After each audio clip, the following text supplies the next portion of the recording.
Prudent Scholars in association with Goa Headmasters Association.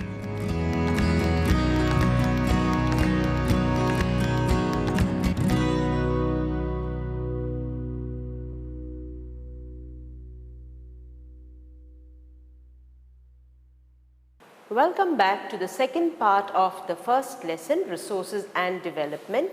Today we are going to study about soil. Under this, I have categorized 3 different sections to study soil, and it's very interesting. First, we shall study why soil is a resource. Soil is a resource because it is a slowly renewed resource that provides most of the nutrients needed for plant growth and helps purify water. What is soil? It is a thin covering of most of the land. It is a complex mixture of eroded rock, mineral nutrient, decaying organic matter, water, air, and billions of living organisms, most of them which are microscopic decomposers. So, soil is a very important resource. How is soil formed?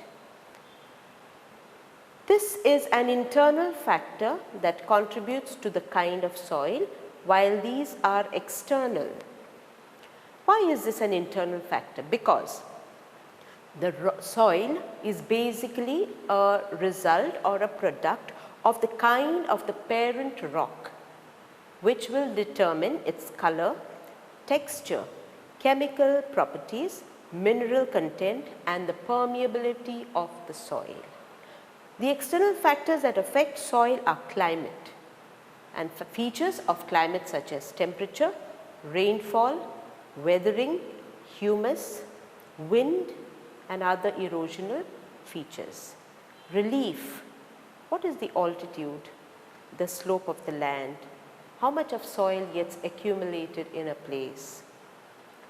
Microorganisms, the flora and the fauna also contribute to the soil formation, the type of soil and the time. Soil takes years to form. So, depending on the time factor, you will get the thickness of the soil profile. This is the soil profile. We must have seen this when there is any hill cutting or anything going on. This is the A horizon, which is the topsoil. There is humus and there is vegetation here. Then you have got the B, the C and the bedrock. This is the bedrock or the parent rock that we referred to earlier. Based on these, the various chemical and the other factors will determine what kind of a soil you are going to get. Classification of soil. Soil in India is basically divided into 6 different types. They are alluvial, which is most interesting. Second is black soil, red soil and yellow, red and yellow soils, laterite soils, arid soils and forest soils. We have a map that distributes the different types of soil in this. You will see that most of central India is endowed with black soils. You will find red soils towards the eastern part of the country and the extreme northeast. We have got laterite soils along the west coast of India. The alluvial soils form like a cap over the black soils here, because these are contributed or these are formed due to the contribution of the rivers. So, the rivers that come from the north and the rivers that flow eastwards, giving it a whole eastern boundary of alluvial soil. We have got forest soils right up here wherever we have got our mountains here and here, and we have got arid soils in the extreme western part, because that gets cut off from the Aravalli mountains as a result of the Aravalli mountains, making it arid. Alluvial soils. These soils are most fertile and widely spread in the country. As you have already studied in the previous classes, alluvial soil is formed due to the deposition of fine silt or alluvium, which is brought down by the rivers. You will see, as explained earlier, it is found in the northern plains, Gujarat plains, and in the east coastal plains. It is made up of sand, silt and clay. You can remember this as SSC, the examination that you are going to answer. It is also divided into two types. One is the Kadir and the Bangar. Now why these? Because Kadir is the new alluvium which is replenished and brought down yearly, while Bangar is the old alluvium which gets deposited in the valleys. It also contains chemicals such as potash, phosphoric acid and lime, and so it is very fertile and good for the growth of sugarcane, rice, wheat and pulses. Let us study a little more on the formation of these alluvial soils. These are the Himalayan mountains from where the rivers come down. You will see that with the steepness of the Himalayas, there is a lot of erosion taking place over here. All the erosional matter, big in size or referred to as the lode, is dropped here at the foothills of the Shivaliks, which gives it a region known as Barber. Further down you will see a marshy swampy area known as Thirai. This is because all the water from here re-emerges to the surface in the Thirai region. Therefore, it is abound with a lot of vegetation and animal life. As the river flows further down, you will see that towards the ends you will have the Bhangar, which is the old alluvium, and the new alluvium, which is Kadir, is replenished every year. Coming to the heights of the mountain, if we have these lofty mountains, the greater Himalayas, the lesser Himalayas and the Shivaliks, you will see that it is from here that as the water comes down from the Shivaliks, erosion takes place, and this matter, as it comes further down the Shivalik mountain, you will see transportation of the eroded matter taking place. This eroded matter, once it comes down the mountains at the foothills of the Shivalik, it forms a huge area with the load that it brings of this huge matter. See the matter here? You can make out that it is big chunks of rocks and stones. This is referred to as the Barber. We do not have the Barber in our syllabus this year, but you studied about it last year. And it is good if you know a little bit about Barber so that you can learn about the Thirai region. Now, from the mountains, you will see that whatever comes down, all the material is brought down into a region which is referred to as the Piedmont Plains. So, all these, the Barber, the Thirai, all become the Piedmont Plains. Now, the Barber is a narrow, porous, northernmost stretch of the Indo-Gangetic Plains. It's about 8 to 16 kilometers wide at the foothills of the Himalayas or the Shivaliks. Rivers descending from the Himalayas bring down their load and deposit it as alluvial fans.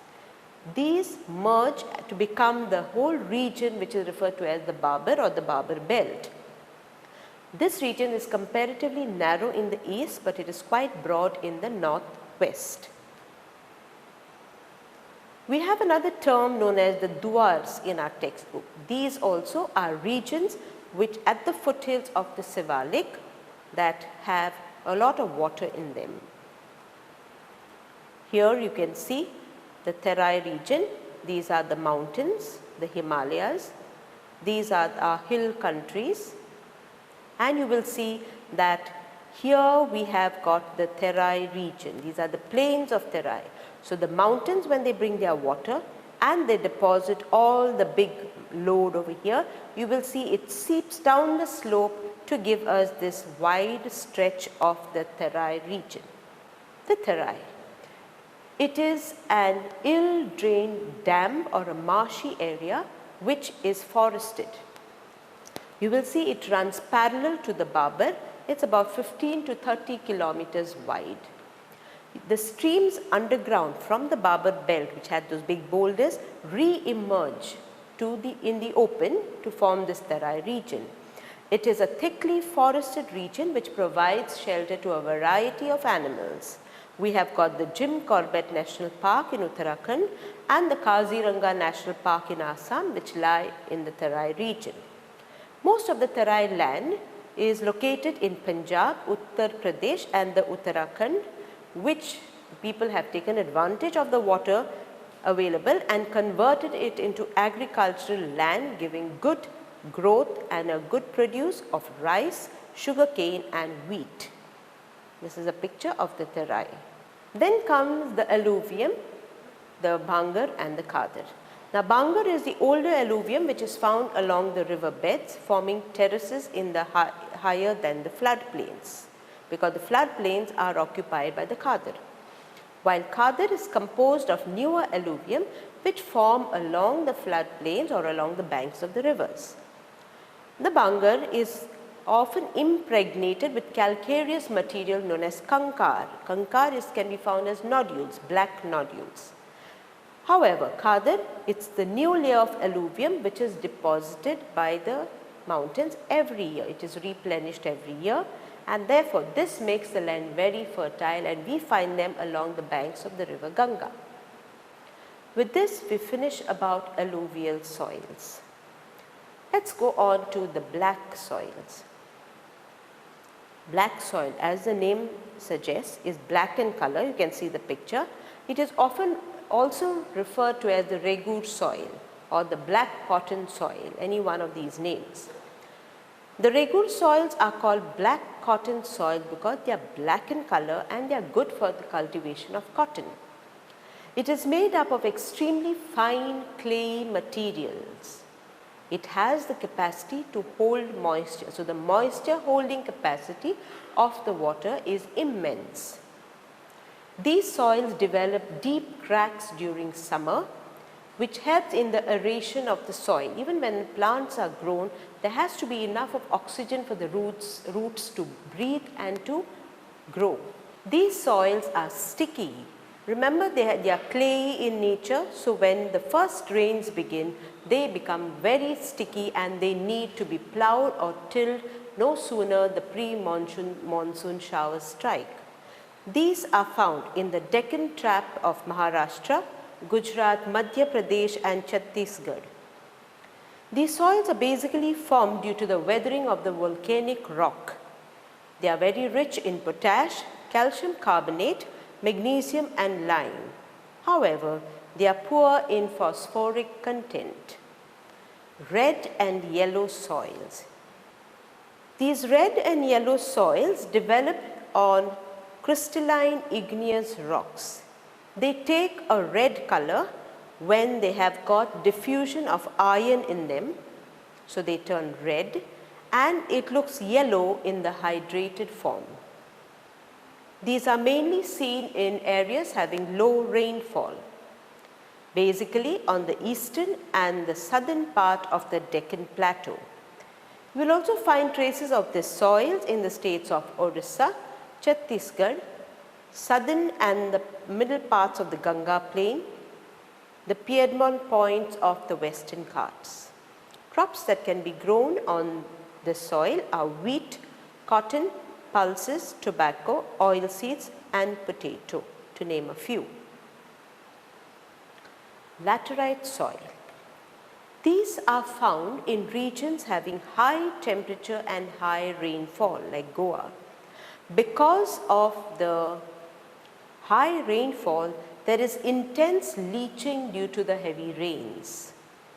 You will see that the humus content in the soils is low because the bacteria get destroyed due to the high temperature. The high temperature kills the microorganisms present in the soil, basically bacteria. However, we can see that with adequate manure and fertilizers and soil conservation techniques, this soil we can carry out cultivation in this soil. Crops grown here are tea, coffee, cashew nuts. Arid soils. These soils, as the name suggests, are in places which are basically dry. They are sandy in texture and are saline, high salt content. They lack moisture and humus, so having the high salt and calcium content. In fact, these are regions which are the sources of salt, table salt. Concave or impure calcium carbonate content is high, which form like a film and reduces the infiltration of water. Nitrogen is insufficient while phosphate is normal. Its color can be from red to brown, and they are basically sandy in texture. However, this land can be used for cultivation after irrigation, like in western Rajasthan. This is a picture of the arid soil and the concave that is present in these soils. The last type of soil that we have is forest soil or mountain soils. We will see that the humus content here is less and the soil becomes acidic in nature. It is immature soil with low humus content. It is loamy and silty in the sides of the valleys. You will see that being mountain soils or forest soil, they are along the forests of the Himalayas and in the lower parts of the valleys. Alluvial fans form when the waters come down the mountain soil. This is a picture of the mountain soil. We now come to the last subtopic of soil. It is erosion and the conservation methods.